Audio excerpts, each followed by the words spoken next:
Bismillahirrahmanirrahim. Assalamualaikum warahmatullahi wabarakatuh. Innal hamdalillah nahmadu wa nasta'inu wa nastaghfiruh wa natubu ilayh wa na'udzu billahi min shururi anfusina wa min sayyiati a'malina.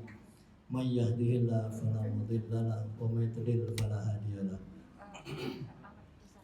Asyhadu an la ilaha illallah wahdahu la syarika lahu wa asyhadu anna Muhammadan abduhu wa rasuluhu nabiyya ba'da. Allahumma shalli wa sallim ala sayyidina maulana Muhammad wa ala alihi wa sahbihi ajma'in. Amma ba'd. Yang paling berbahagia pada hari ini Bapak Haji Rustam Rusmin dan Ibu Haji Karimah Kushairi. Yang keduanya adalah paman saya dan tante saya, dan para sesepuh, para bapak ibu sekalian, saudara-saudara sepupu, ponakan dan cucu-cucu, alhamdulillah, dan teman-teman Pak Rustono, teman-teman Ibu Eka yang hari ini hadir. Alhamdulillah, kita pada hari ini mensyukuri sebuah nikmat Allah yang tidak terhingga. Salah satu nikmat Allah yang diberikan oleh Allah kepada kita adalah nikmat pernikahan. Dan mungkin saya akan sedikit berbagi, ini banyak sekali senior-senior sudah lebih senior dibandingkan saya ya. Kami berumah tangga dengan istri saya baru 91, 32 baru 32 tahun ya, masih panjang untuk sampai 50 tahun ya, mudah-mudahan bisa sampai ya. Jadi Bapak Ibu sekalian, mungkin apa yang akan kami sampaikan ini sekedar sebuah sekedar sebuah refreshing saja, karena kita semua sudah, sebagian besar mungkin di antara kita sudah mengalami. Jadi sebagai sekedar penyegar saja kepada ayat Al-Quran yang sering dibacakan di dalam ketika akad nikah ya, yaitu dari surah Ar-Rum, a'udzubillahi minasyaitonirrajim, wa min ayatihi an khalaqa lakum min anfusikum azwajan litaskunu ilaiha wa ja'ala bainakum mawaddah wa rahmah inna fi dzalika laayatin liqaumin yatafakkarun. Dalam ayat ini Allah mengatakan bahwasanya di antara tanda-tanda kebesaran Allah, wa min ayatihi an khalaqa lakum min anfusikum, Allah menjadikan dari diri kalian ini ya adalah azwajan, pasangan ya. Jadi oleh karena itu pasangan laki-laki itu adalah wanita, pasangan wanita adalah laki-laki dan dari jenis yang sama ya. Karena Allah menyatakan an khalaqalakum min anfusikum ya. Jadi tidak ada manusia itu dengan makhluk yang lain, tapi makhluk yang sama. Dan Allah menjadikannya, mengatakannya azwajan, pasangan. Dan untuk apa pasangan itu? Yang pertama adalah litaskunu ilaiha, agar kalian merasa tenteram kepadanya. Ya, terutama di sini menggunakan kata untuk dipanggil itu laki-laki, litaskunu ilaiha, untuk merasa tenteram kepada wanita. Jadi rasa tenteramnya pria itu yang suka kesana kemari, ya, suka kemana-mana begitu, rasa tenteramnya itu ada pada pasangannya. Ya, oleh karena itu dalam bahasa Arab ya, rumah itu salah satu kata di samping al-bait, mungkin kita sering mendengar istilah bait. Bahasa Arab rumah itu juga disebut sakan atau sukna. Itu satu akar kata dengan sakinah. Artinya orang yang rumah tangganya baik, orang yang rumah tangganya dia rukun, yang rumah tangganya dia itu merasa tenteram, itu adalah orang yang betah di rumah. Meskipun mungkin sering keluar ya karena tugas dan sebagainya, tapi ketika di rumah itu merasa betah, di rumah itu tidak merasa gerak, di rumah itu kemudian tidak merasa hal-hal yang tidak baik ya, tapi merasa betah. Dan ini adalah kunci pertama dalam sebuah rumah tangga, yaitu adanya sakinah. Sakinah itu satu akar kata dengan sukna atau sakar. Sakinah juga mempunyai arti yang lain, adalah rasa tenteram untuk kekuatan melakukan sesuatu yang baik. Sebagaimana dalam surah Al-Fath ya, wa anzala 'alaihimus sakinah fi qulubil mu'minin. Allah menurunkan sakinah, menurunkan tenteram ya. Padahal surah Al-Fath itu adalah bercerita tentang orang-orang mukmin yang akan berperang. Ya, jadi orang-orang mukmin akan berperang itu juga butuh sakinah, butuh tenteram. Tenteram itu dari Allah.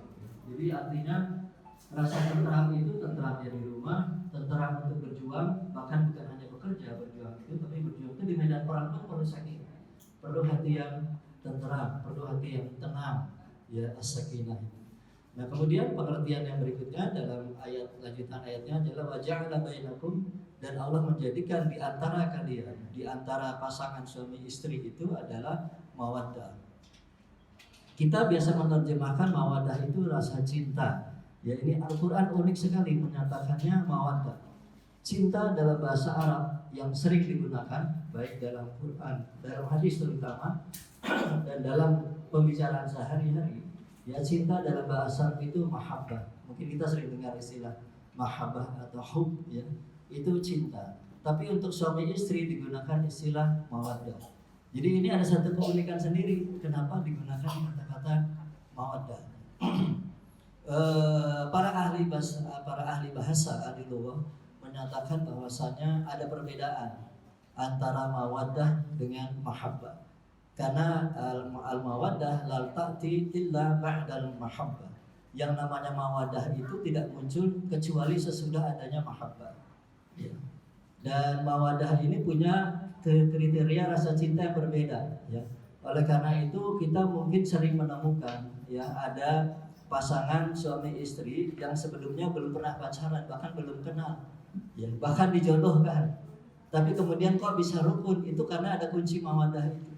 Kalau mahabbah kan mungkin kenal dulu, akrab dulu ya. Pacaran dulu gitu ya, kenal, akrab, bisa kesana kemari dan sebagainya gitu. Itu mahabbah. Nah, jadi mawaddah itu mempunyai satu pengertian rasa kasih sayang yang mendalam ya. Dalam istilah lain ulama menyebutkan wal atif ad-daim. Adanya rasa kedekatan yang abadi, ad-daim. Itu adalah mawaddah. Oleh karena itu sebuah rumah tangga yang dirasa cintanya itu adalah mawaddah. Itu rasa cintanya bukan karena dia punya suami yang ganteng, punya suami yang gagah, punya suami yang banyak uang gitu ya.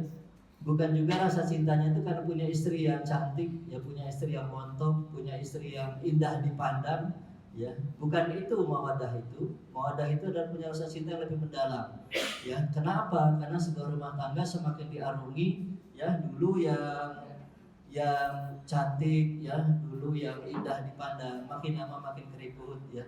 Makin lama ada guratan-guratan di wajahnya. Makin lama tubuhnya tidak seperti dulu lagi ya.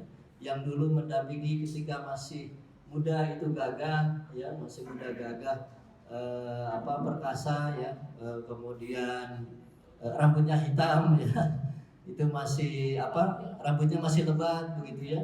Nah, kemudian kok lama-lama rambutnya sudah mulai ada yang memutih, ada yang mulai berkurang dan mulai membungkuk ya. Tapi ketika masa itu berlalu, itu mawaddah itu tidak luntur. Itulah kenapa dalam Al-Quran dirahasiakan menggunakan istilah mawaddah. Mawaddah itu adalah rasa cinta yang semakin tua pasangan suami istri itu bisa saling mencintai. Karena yang dihayati itu bukan hanya hubungan seksual, tetapi yang dihayati adalah hubungan bagaimana membina hubungan yang saling menenteramkan. Keindahan-keindahan dibangun dalam rumah tangga itu dalam banyak aspek ya. Termasuk di dalam suka dukanya, di dalam susahnya gitu ya, di dalam kebayang ketika susahnya melakukan sesuatu, ketika susahnya mendidik anak, ketika susahnya di dalam nafkah dan sebagainya. Nah itu semua menjadi satu adonan kue yang sangat menarik yang membuat mawaddah itu semakin lama semakin dia terpelihara. Nah inilah yang rahasia kenapa Al-Quran menyebutkan kata mawaddah, tidak menyebutkan kata mahabbah. Karena mahabbah itu bisa luntur ya. Makanya kita nggak heran ya ada orang pasangan suami istri, istrinya cantik bahkan cantik sekali, suaminya ganteng ya bahkan ganteng sekali ya. Tapi kemudian kita lihat di televisi suaminya menjelekan istrinya. Bukan hanya suaminya yang menjelekan itu, yang menjelekan itu adalah pengacara dari suaminya, bicara kebelekan istrinya. Yang menjelekan itu bukan hanya istrinya, pengacara dari istrinya menjelekan suaminya. Itu sekarang jadi acara tontonan ya. Tontonan di televisi pagi, sore, malam itu acara menjelekkan suami, menjelekkan istri. Yang menjelekkan itu adalah pengacaranya.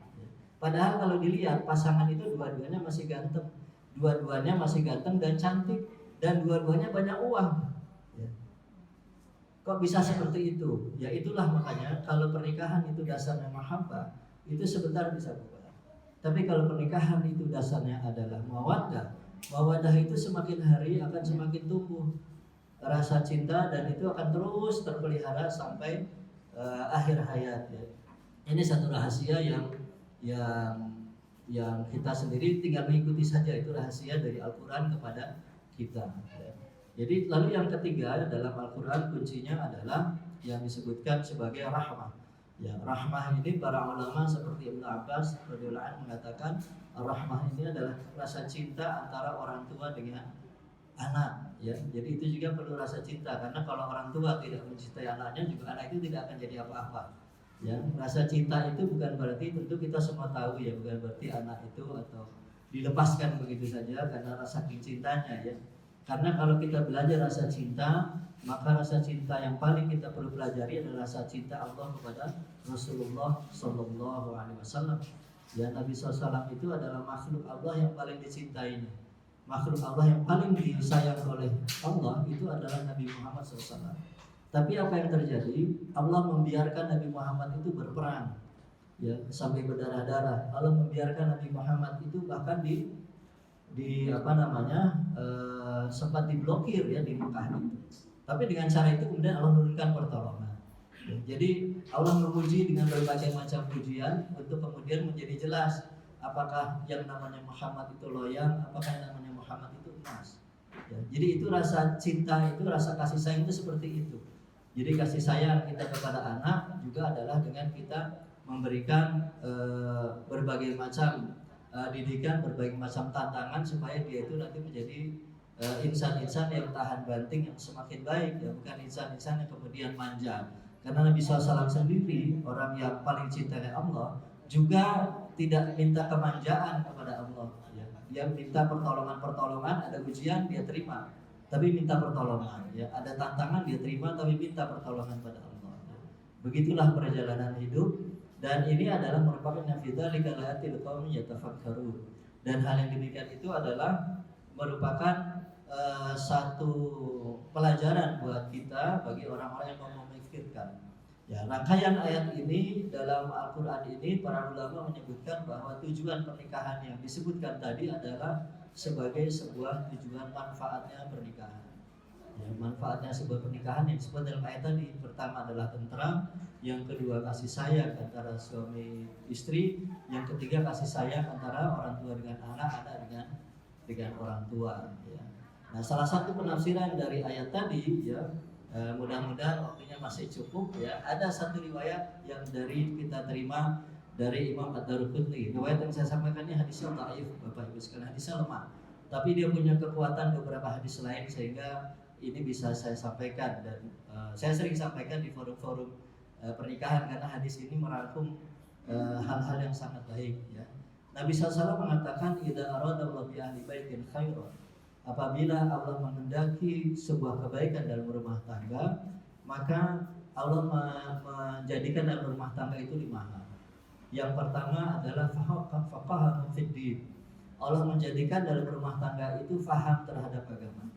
Ya, jadi Bapak Ibu sekalian, ya adik-adik, keponakan yang cucu kalau yang sudah mulai dewasa ya, bahwa sebuah rumah tangga yang baik itu pertama adalah rumah tangga yang faham terhadap agama. Ya.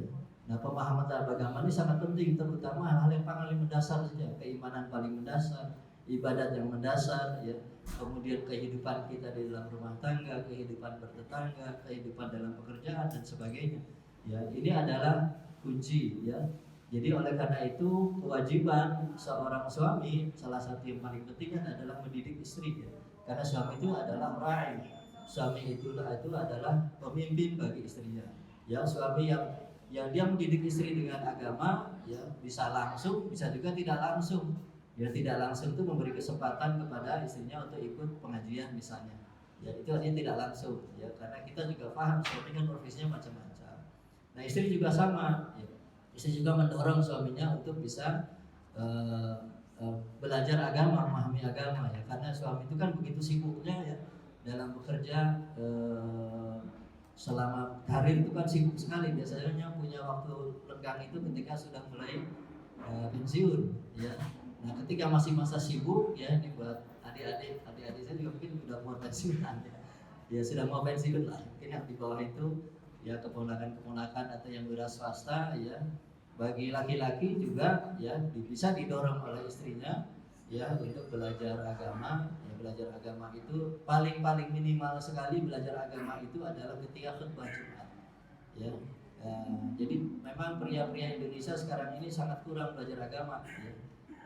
Ngaji nggak pernah mungkin ya, kemudian dengan ceramah juga bisa bilang nggak pernah, waktu khutbah Jumat juga tidur ya. Jadi nggak pernah dengar sama sekali ya, padahal khutbah Jumat itu satu-satunya kesempatan kalau kita nggak pernah belajar agama, satu-satunya kesempatan untuk kita belajar agama itu ketika khutbah Jumat itu ya. Itu hendaknya kita gunakan dengan baik ya. Nah, kemudian yang kedua adalah warzuqhum rifqa fi ma'isyatihim. Kemudian Allah menjadikan kemudahan, keringanan di dalam ma'isyah, di dalam kehidupan mereka ya. Jadi rumah tangga yang baik itu memang tidak bisa dipungkiri ya. Yang namanya rumah tangga yang baik itu punya cukup aset untuk keberlangsungan rumah tangga. Dan ini bukan hal yang dipungkiri di dalam Islam, makanya disebutkan arifqah. Arifqah itu adalah kemudahan, keringanan ya. Makanya Nabi SAW dalam hadis yang lain beliau mengatakan alaika birfq ya. Hendaklah kalian itu punya sifat arifq ya. Arifq itu lemah lembut ya, ringan, mudah ya. Fa inna rifqa la yakunu fi syai'in illa zana. Karena arifqa itu ada pada sesuatu kecuali dia akan menghiasi sesuatu itu. Wala yanzi'u min syai'in illa syana. Dan tidaklah arifqa, rasa lemah lembut, keringanan, kemudahan, kebaikan itu hilang dari sesuatu kecuali akan menghancurkan sesuatu itu. Nah, rumah tangga yang baik itu ma'isyahnya, kehidupannya itu adalah ringan, mudah, tidak sulit. Ya, tentu saja bukan berarti kemudian kita ringan-ringan saja ya, mudah saja lalu memperoleh harta yang berlimpah, tidak seperti itu untuk pengertiannya. Tetapi ketika dia berupaya bekerja dengan sungguh-sungguh, bekerja dengan smart, itu dia peroleh hal yang dibutuhkan untuk rumah tangganya. Nah, ini adalah salah satu kebaikan dalam rumah tangga ya. Jadi kalau kita selama membina rumah tangga Allah mudahkan ya, sekedar kebutuhan saja ya, sekedar kalau istilahnya itu secukupnya ya. Mau beli mobil cukup uangnya ya, mau beli rumah cukup uangnya, jadi secukupnya. Ada kecukupan dalam rumah tangga itu ya. Kemudian yang berikutnya adalah al-qasda fi nafaqatihim. Yang ketiga adalah al-qasda fi nafaqatihim. Al-qasda itu adalah punya tujuan di dalam membelanjakan apa yang ada di dalam rumah tangga. Jadi rumah tangga yang baik itu bukan rumah tangga yang jor-joran, yang kemudian membeli segala sesuatu yang sebetulnya tidak perlu. Juga bukan rumah tangga yang terlalu pelit ya, karena Nabi SAW juga melarang seseorang itu menjadi kikir bahkan terhadap dirinya sendiri ya. Maunya hemat tetapi berlebihan malah ya. Nah, sebetulnya hemat itu bagus tapi jangan berlebihan terhadap diri sendiri, terhadap keluarga kita jangan pelit, kita jangan kikir ya. Yang itu saja yang proper saja ya, untuk kebutuhan kita rumah tangga. Yang penting dalam hadis ini disebutkan wal qasda fi nafaqatihim. Jadi ketika membelanjakan segala sesuatu itu punya tujuan ya, punya maksud ya, punya tujuan untuk tentu saja untuk kebaikan rumah tangga. Kemudian yang keempat, ini cukup penting, yang keempat adalah waqara sabiruhum kabirahum. Allah menjadikan yang lebih muda itu dalam rumah tangga yang baik, yang lebih muda itu punya rasa hormat terhadap yang tua ya. Nah, ini satu kata kunci yang sangat penting. Karena yang muda hormat pada yang tua ini sekarang sudah banyak yang mulai luntur. Ya, bagaimana anak menghormati orang tua, ya, anak menghormati pamannya, bibinya, ya, tantenya, anak menghormati saudara-saudaranya yang lebih senior, ya, adik menghormati yang lebih tua. Ini sudah mulai luntur ini. Ya, jadi misalnya dalam budaya kita, misalnya kalau anak mau pergi kan kita cium tangan sama orang tua. Nah, itu kan salah satu budaya yang cukup baik sebetulnya, supaya kita ingat betapapun siapapun kita, semaju apapun kita, sesukses apapun kita, itu adalah orang tua kita, itu adalah paman kita, adalah bibi kita, tante kita, harus kita hormati, harus kita muliakan. Nah, ini adalah salah satu kata kunci yang cukup penting. Ya, dalam hadis lain Nabi mengatakan laisa minna man yamraham sawirana wa lam ya'rif haqqa kabirina. tidak termasuk golongan kami orang yang tidak mencintai yang lebih muda dan tidak menghormati yang lebih tua. Jadi dalam hubungan rumah tangga, hubungan kakak adik itu yang tua menghormati yang lebih muda, yang tua itu menyayangi yang lebih muda, yang muda menghormati yang lebih tua. Ini kata kunci berikutnya yang cukup penting, bahwa kharasaliruhum kabirahum. Kemudian yang terakhir yang juga sangat amat penting Bapak Ibu sekalian, dalam rumah tangga yang baik yang kelima itu adalah wabassaruhum ayubahum fayatubu minha.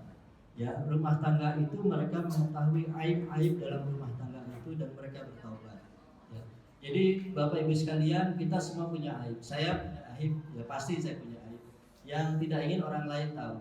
Ya, di keluarga kita juga, ini seorang suami punya aib yang orang lain tidak ingin tahu. Punya istri punya aib yang lain tidak ingin orang lain tahu. Punya anak-anak yang dia ada aibnya orang lain nggak usah tahu. Ya, anak punya tahu aibnya orang tua, orang lain nggak usah tahu. Ya, nah dalam hadis tadi disebutkan bahwasannya rumah tangga yang baik itu dia mampu melihat aib-aib yang ada dalam rumah tangga itu.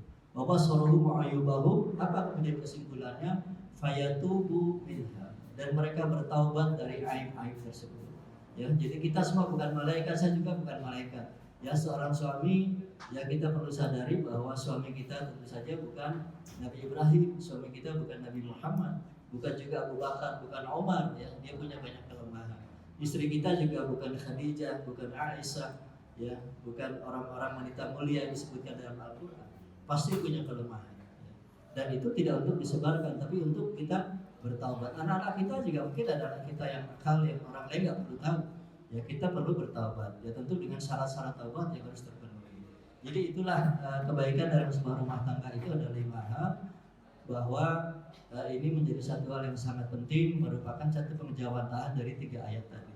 Mudah-mudahan ini menjadi penyegar bagi kita yang sudah 50 tahun menikah, ya buat Pak Barusono Rusmin dan Kak Dina Gusairi, dan buat kita semua yang menikahnya mungkin ada yang di atas 50 tahun di sini, mungkin ada yang kurang, yang baru menikah, yang belum menikah, ya ini merupakan kunci-kunci yang mudah-mudahan berikan manfaat bagi kita semua, bagi kita bersama. Untuk itu marilah kita sama-sama memanjatkan doa kehadirat Allah Subhanahu wa taala. A'udzubillahi minasyaitonirrajim. Bismillahirrahmanirrahim. Ya Rabbana lakal hamdu kama yanbaghi li jalali wajhika wa 'azimi sultanik. Allahumma inna nas'aluka bismikal a'zam alladhi idza du'aita bihi ajabta wa idza su'ilta bihi a'taita. Allahumma inna nas'aluka bi anna lakal hamd la ilaha illa anta wahdaka la syarika lak ya hannanu ya mannanu ya badi'as samawati wal ardh ya dzal jalali wal ikram hayyu ya qayyum. Allahumma habib ilaina al-iman wa zayyinhu bi qulubina wa karih ilaina al-kufra fusuqa al-isyan wa jannah minar rasyidin. Allahumma ya Allah, cintakanlah kami kepada iman dan hiaskanlah iman itu di dalam kalbu kami, serta bencikanlah kami kepada kekufuran, kekafiran dan kedurhakaan. Allahumma ahsin akibatana fil umuri kulliha wa ajirna min khizyid dunya wa adzabil akhirah. Allahumma ya Allah, jadikanlah kebaikan dalam setiap akhir urusan kami, serta hindarkanlah kami dari kehinaan di dunia dan dari azab di akhirat. Allahumma rabbana hab lana min azwajina wa dhurriyyatina qurrata a'yun waj'alna lil muttaqina imama. Allahumma ya rabbana, karuniakanlah kepada pasangan hidup kami dan anak keturunan kami sebagai permata hati bagi kami, dan jadikanlah kami semua sebagai pemimpin bagi orang-orang yang bertakwa. Allahumma rabbana atina fid dunya hasanah wa fil akhirati hasanah wa qina adzabannar. Rabbana taqabbal minna innaka antas samiul 'alim wa tub 'alaina tawwabur rahim. Wassallallahu ala sayyidina Muhammadin wa ala alihi wasallam. Wa akhiru da'wana alhamdulillahi rabbil alamin. Assalamualaikum warahmatullahi wabarakatuh. Terima kasih banyak buat WNI. Boleh minta tepuk tangannya sekali lagi. Oke, alhamdulillah luar biasa. Kita doakan sekali lagi semoga Anin dan Akung bisa jadi keluarga yang sakinah mawaddah dan warahmah. Selanjutnya kita sebelum makan-makan nih ya, ada sedikit games dulu Anin dan Akung. Kalau Fariha ini cucu keempat ya, cucu keempat. Oke, cucu keempat. Boleh untuk Fariha dipandu gamesnya ya. Oke, kita mau kasih pertanyaan pertanyaan buat hadirin sekalian. Nanti jawabannya bisa dikonfirmasi sama aku, Nin. Pertanyaan pertama, ada yang tahu nggak di mana Nin dan aku pertama ketemu? Ada yang tahu? Ada yang tahu? Ada yang tahu? Boleh diangkat tangan. Tahu nggak nih? Boleh. Di mana? Iya pasti tahu. Kereta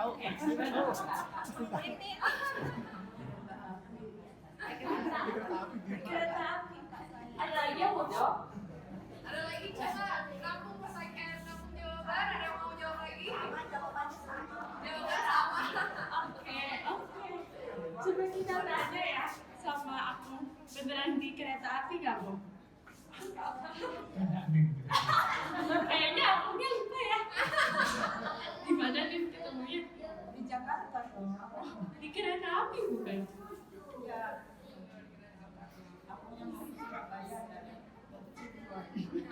Gitu, berarti bener ya? Oke.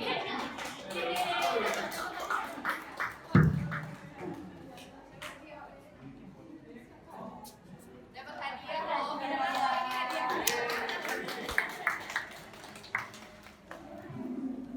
Oke. Sekarang pertanyaan kedua. Siapa yang duluan jatuh cinta? Siapa mau jawab?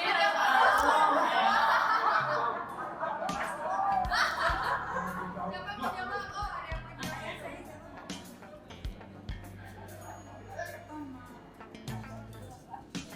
Sudah pasti dikira dari sini juga kelihatan.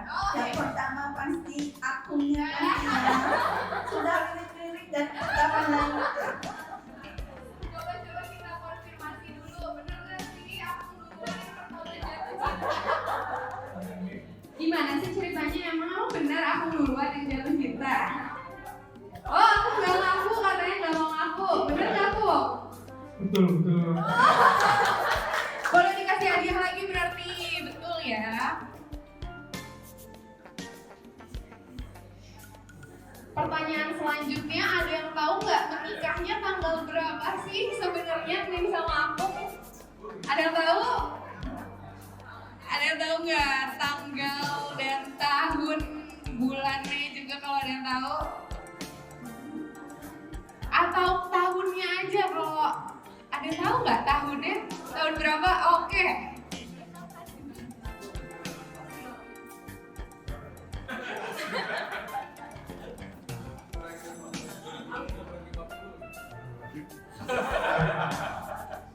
Kalau nggak salah tahun 73.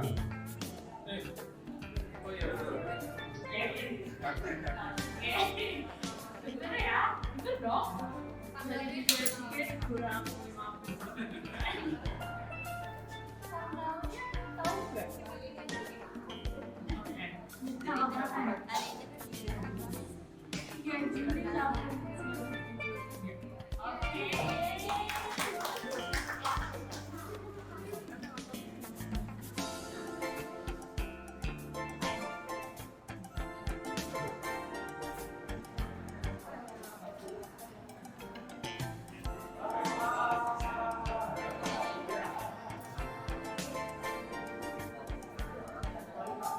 Itu tadi untuk games yang berapa? Nala tahu nggak? Oke, coba siapa namanya? Kalina. Iya betul, Ekalina. Tahu nggak nama keduanya Ekalina apa? Ibu-ibu, bapak-bapak ada mau bantu jawab. Ekalina apa namanya Nin? Ekalina apa? Ekalina Kushairi, betul. Jadi Nala dikasih hadiah ya.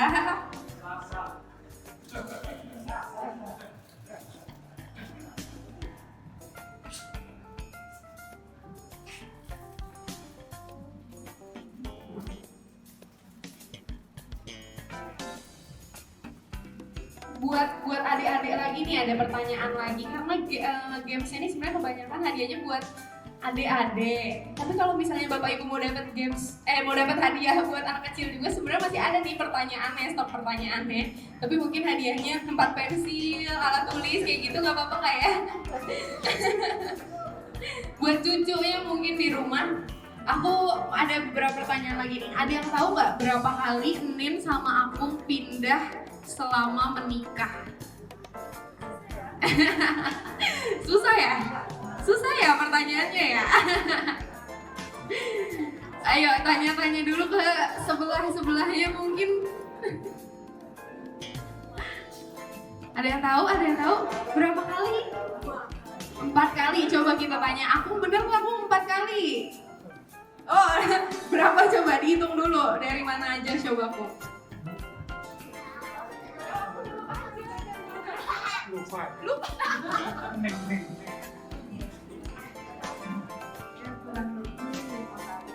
Dari mana aja nih? Dari timur kita langsung balik papan. Oke, balik papan pindah lagi ke Jakarta. Jakarta pindah lagi ke balik papan. Oke.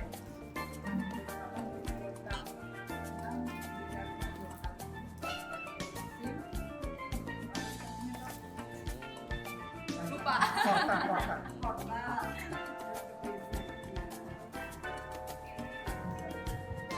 Banyak juga ya ternyata ya. Sampai 5 kali pindah nih. Oke, ada pertanyaan terakhir.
Akung sama Nin boleh nggak dikasih tahu tips and trik rahasia pernikahan yang awet?